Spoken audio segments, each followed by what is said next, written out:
It's that time of year again where we all collectively try and get into the Halloween mood. And sometimes we do this by watching some TV shows or movies. These might be horror movies, these might be Halloween episodes of our favorite TV shows. Last year, I made a video about Ninjago Possession and why I think it is a masterpiece. It was, and it still is, my most popular video. You guys helped get it to 1/10 of a million views, and I'm so appreciative of that, and it's still climbing to this day, so thank you for watching.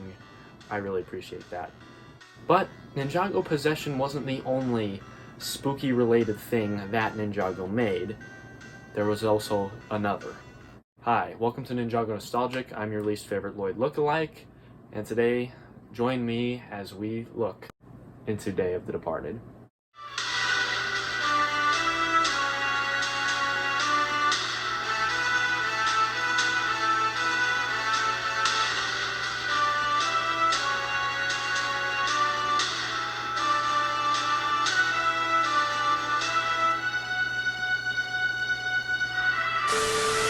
If you know the story of Day of the Departed, you know that it has a reputation. It is not the most highly regarded entry in the Ninjago series. Betrayal!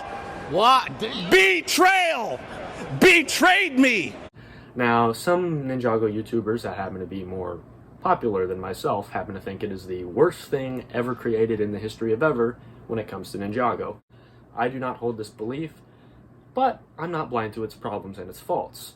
So you are going to see a more critical and negative side to me today, which I guess has been a long time coming, but I will still point out the positives and the things that I do appreciate. So right off the bat, I am going to say I'm not a fan of the intro where we have the ninja driving and we have their names popping up. We went from one of the most banger, most awesome intros ever from Ninjago Possession and Ninjago Skybound to this. I think it is a bit of a letdown, and I do like the intros of the olden days of Ninjago, and I really wish they kept that. I mean, Will Film still did make this. I think it could have been better, especially if it is, a Halloween special. It could have felt more Halloween-esque, kind of like how Possession felt. Now, something else I'm going to say is that they're going on this very, very important mission in the beginning, and it sounds very important, very urgent, and they have to get there, and then we find out it's a really mundane task of getting lanterns. Now, this whole setting something up and then it's really no big of a deal thing, I'm pretty sure I've seen this many other times in media, and it's a bit of a tired cliche, I think. Little cliche, don't you think? Cliche? I wouldn't expect a child to understand. I hate to be negative, but I feel like I have to be when it comes to Day of the Departed, because there are so many missed opportunities here. I mean, there are some really, really good things that I do appreciate. I do like how the ninja come together and they celebrate Day of the Departed like it's a important holiday, and I really do like that because, there aren't really holidays in Ninjago, so it's nice to see that translate, the real world translate a bit into Ninjago. Also, during the opening scene, we see Cole phasing in and out, not being able to talk or not being able to control his ghostly body.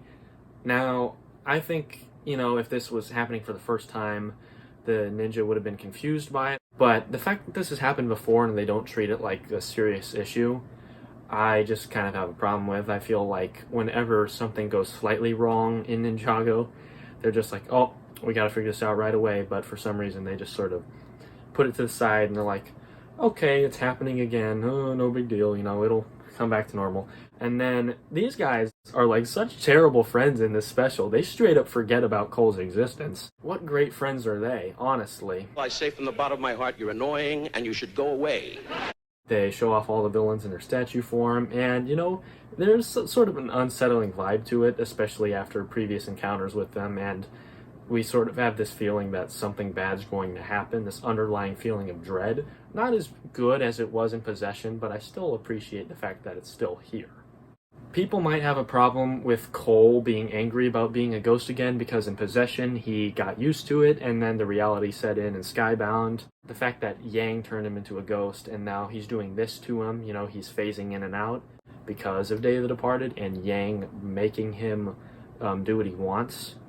That could come off as a plot convenience, and depending on how you look at it, it could be a plot convenience. I do think that him going to confront Yang by himself was a little misguided. I mean, he should have waited at least a little bit and be like, hey, I know what's going on, guys, help me out with this, you know, after he stopped disappearing. So Cole gets tricked and all the spirits are released and the old villains come back. I really like the personal touches, you know, like certain villains wanting to go for certain ninja because of their history, and Moro going to Wu, and we find out, hey, is he, you know, evil, or is he good because he did redeem himself at the end of Possession? Please don't undo that. Please don't ruin it. And they made the wise decision of keeping that and not ruining that. He has a second goodbye. His first goodbye was so touching and so well done and so just beautifully executed. His goodbye in this is also really, really well done, and I liked it a lot. I felt like it showed the character a lot of respect and a lot of dignity, and I'm glad that they treated his character that way. So the fights between all the other ninja and the villains, some of them are good, some of them are alright. I mean, they're not the greatest. It is what it is. You know, people criticize this and say that it should have been a whole season. I don't think it should have been a whole season. A special probably was a little bit too small. I'd say half a season. Like probably 5 episodes would have been good for Dave the Departed. This was sort of made as an apology because the Ninjago movie got delayed. So I'm glad that we got another piece of Ninjago content because the Ninjago movie was delayed. You know, that I thought that was pretty nice. It was a gift to us. A lot of Ninjago fans didn't really like it, but I feel like we should have been a bit more appreciative. We could have been critical, yes, but also more appreciative knowing that fact.